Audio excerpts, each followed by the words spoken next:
Hi, this is Tutor Nick P, and this is verb phrase 316. The verb phrase today is to cherry pick. Okay, somebody wants a screenshot? Do it right now. Let's get right to it. If one person cherry picks people or things, he or she chooses the best ones from a group to gain an advantage. However, it is often felt that one does it in a way that is unfair. That's why if somebody hears that another person is cherry picking, it's not good. It's like they're playing in an unfair way. It can also be used to select evidence which is in favor of one's own argument while purposely ignoring any evidence that contradicts or goes against their case. Okay, so we got two ways we use it. All right, let's continue. The idea of this phrase alludes to a metaphor that comes from the way people usually eat cherries. One will pick through the bowl, choosing the best ones for himself or herself, while rejecting or leaving the less desirable cherries for others. Yeah, so I don't know. Do you do this? Do you know people who do this?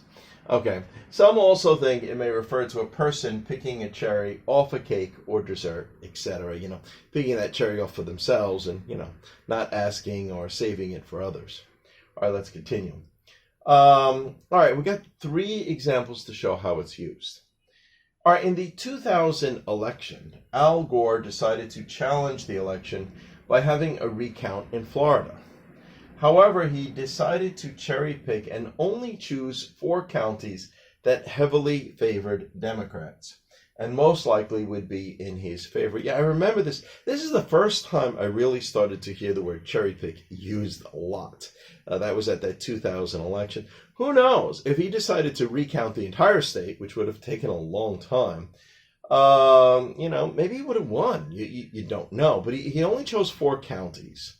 And at the time, some other ones were saying, well, this is unfair.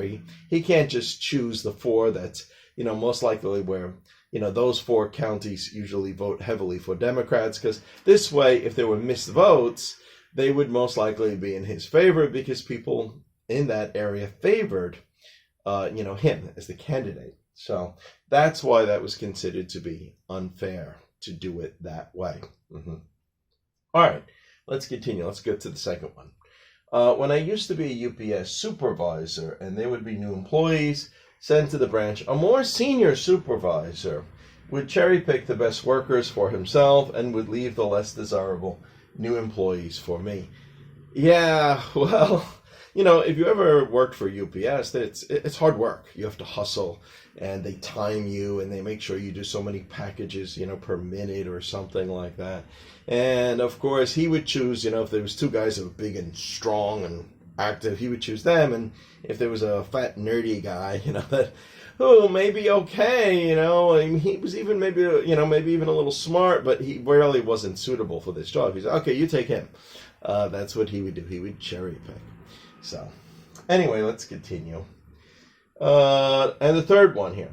That news network is clearly biased and only cherry picks the evidence they choose to report, while ignoring any evidence that would go against the political party they support. Yeah, a lot of news networks on mainstream media do this. They only want to tell you about the evidence that can prove their point or prove their opinion, and they'll completely ignore anything that goes against it. So that's what they do. They normally cherry pick all the time. Okay, anyway, I hope you got it. I hope it was clear. I hope it was very informative. Thank you for your time. Bye-bye.